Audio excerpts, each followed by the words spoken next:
Hey guys, welcome back to Andy's Dinosaur Reviews, and today we have another of these random Mattel Jurassic World Fierce Changers figures to take a look at.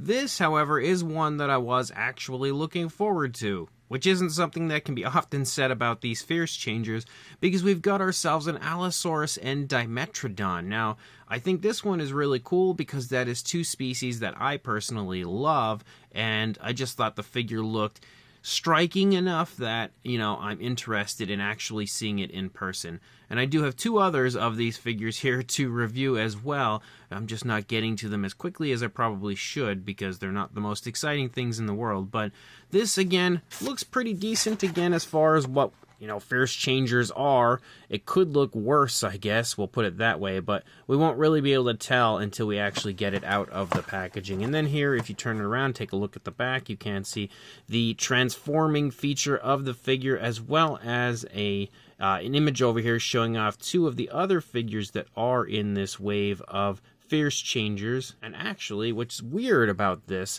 is the Indominus Kentrosaurus set that we had reviewed previously is not on the back here. However, on the back of the Indominus Kentrosaurus set, it did promote this Allosaurus Dimetrodon set.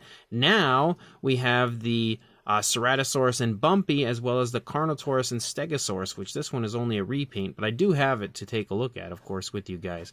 Regardless, I'm pretty interested in checking this out, so let's pop the box open and do just that. So here is our newest version of the Fierce Changers, but the very first time that we get to introduce either of these species to the line, again, our Allosaurus and Dimetrodon.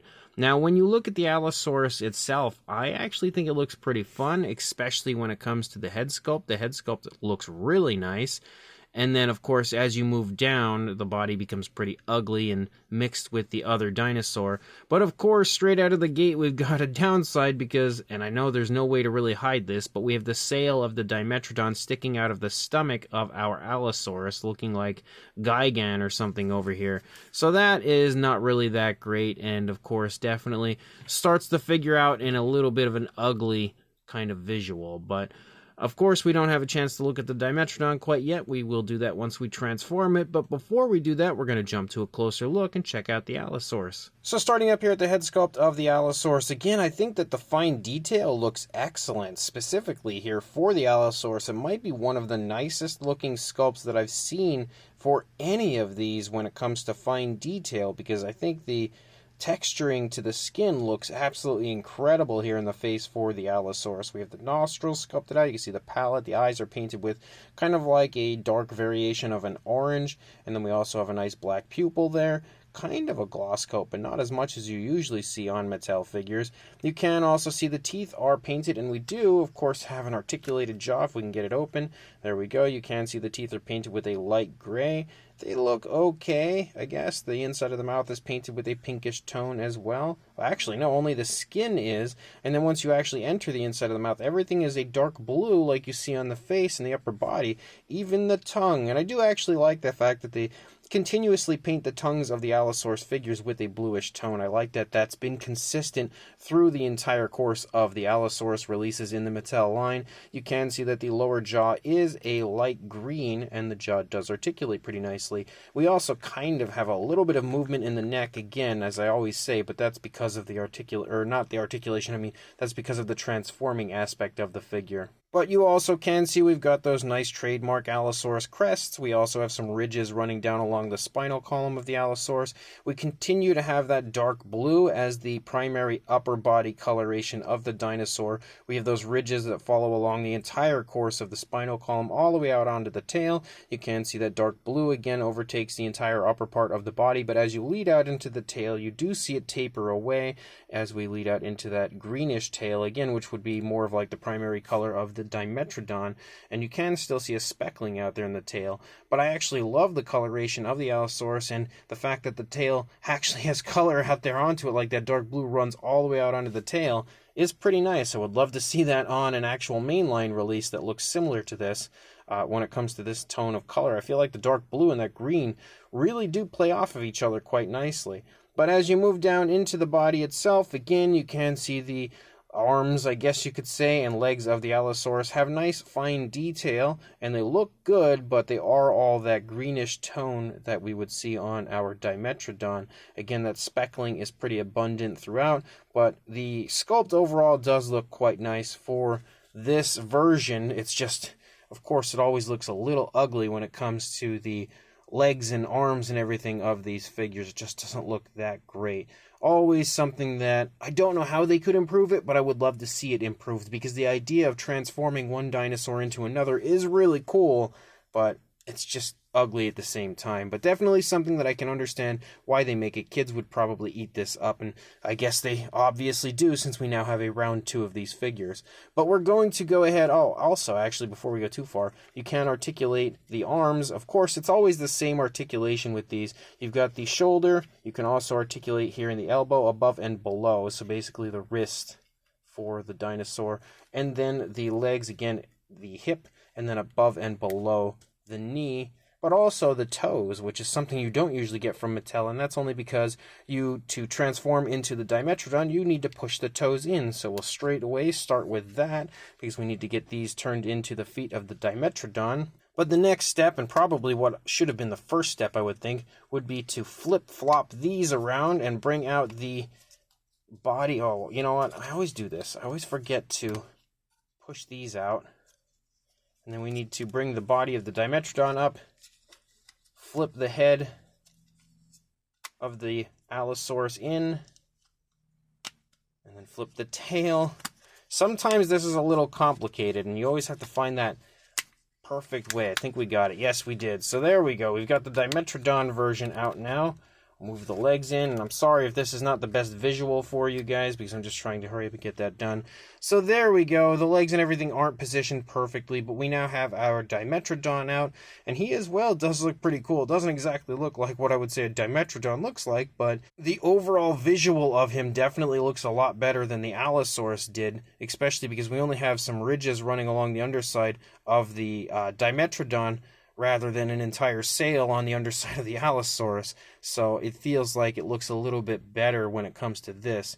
And of course, the fact that it is a green is going to screw with my camera, so I'm going to have to keep him at a little bit of a distance so that it doesn't mess with the colors of the recording process here. But you can see again, we've got a nice light green for the majority of the coloration here of the body of the Dimetrodon. Just like with the standard Mattel Dimetrodons that you usually see, you have those scoots moving along through the course of the body here. Absolutely loaded with them, definitely giving it that Dominion sort of a look. But the head sculpt, I think, looks quite different from what you usually see on a Mattel Dimetrodon. But honestly, I like it. It's definitely a really neat looking head sculpt. Nice fine detail within that area as well. The eye is painted again with that darker variation of an orange, just like we saw on the Allosaurus.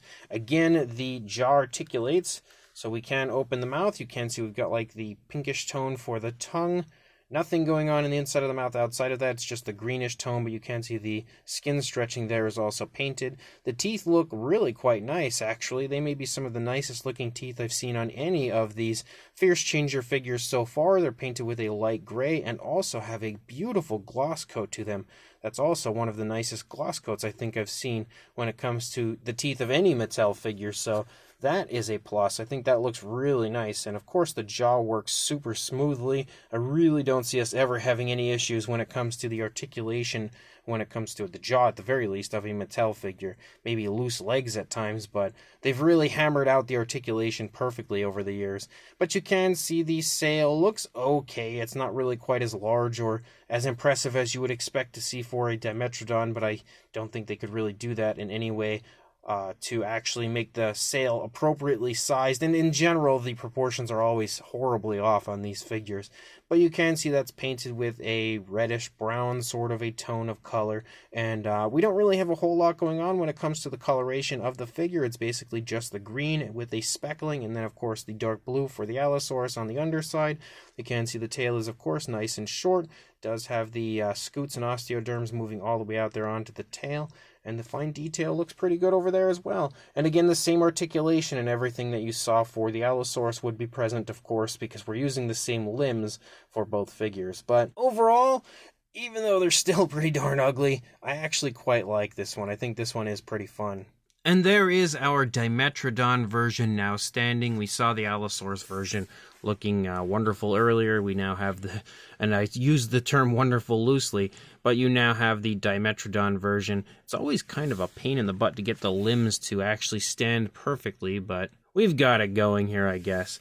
But again, I don't think we really need to do much when it comes to sizes or comparisons or any of that stuff, because these figures don't really differ in size. They are consistently the same size when it comes to whatever version you get. And to show you that, here is the T-Rex version that had released a little ways back from the first wave of these figures, which you can see is actually a similar tone of color, almost the exact same tone of color as our Dimetrodon is, but you can also see just in general, again, they are pretty much the same size, showing you that these figures, once you have that wave of figures, because they don't try to give you more correct proportions or correct sizes, they're all pretty much the same size. So comparisons, any of that stuff, that's really not going to help, I think, with these figures.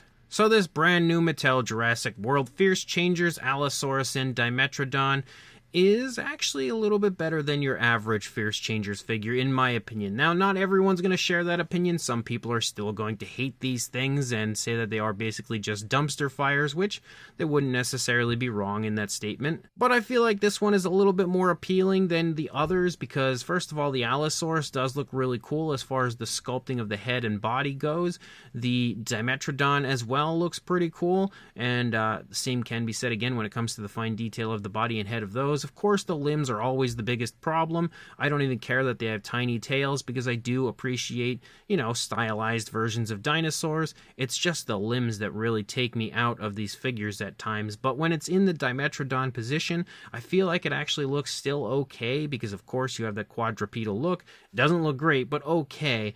And the ridges of the Allosaurus running along the underside aren't really that off-putting. It doesn't look that terrible. When it is in the position of the Allosaurus, though I think it still kind of looks a little fun, the sail of the Allosaurus sticking out of the underside, well, the sail of the Dimetrodon, I should say, sticking out of the underside of the Allosaurus is definitely an eyesore, and of course does make the figure look a little bit uglier than I feel like it needs to. And that's something that can be often said about these figures. I feel like the quadrupedal versions always look way better than the bipedal versions. But again, the figure sculpt-wise does sport some very nice fine detail like you always find from Mattel, showing you that even when it comes to goofy versions of dinosaur figures, they still put their all in the fine detail, and I absolutely have to commend them for that, which is, again, it always looks really good, but I feel like even this one is actually even more crisp and better looking fine detail wise than most of the others. The paint apps as well actually look pretty decent on this, and again, there's not a whole lot to them, but they look pretty good for what they are. I like the coloration of the Dimetrodon in that light green, but I also like the dark bluish tones of the Allosaurus, and I really think that the colors of the Allosaurus would look really neat on a mainline version where we have the dark blue on the upper side and then the light green on the underside. That would look pretty cool. But overall, it pretty much is just as the other Fierce Changers are, kind of ugly, kind of cool, sort of sitting right there in the middle as far as my feelings on these guys, but this one I feel like is at least a little cooler than some of the others. If you are interested in picking this up for yourself, I will include a link in the description to where you can do that on Amazon, which is exactly where I purchased mine. So make sure you check that link, go grab this if you want it, and also like, comment, and subscribe, and I will see you in the next review. Thanks for watching.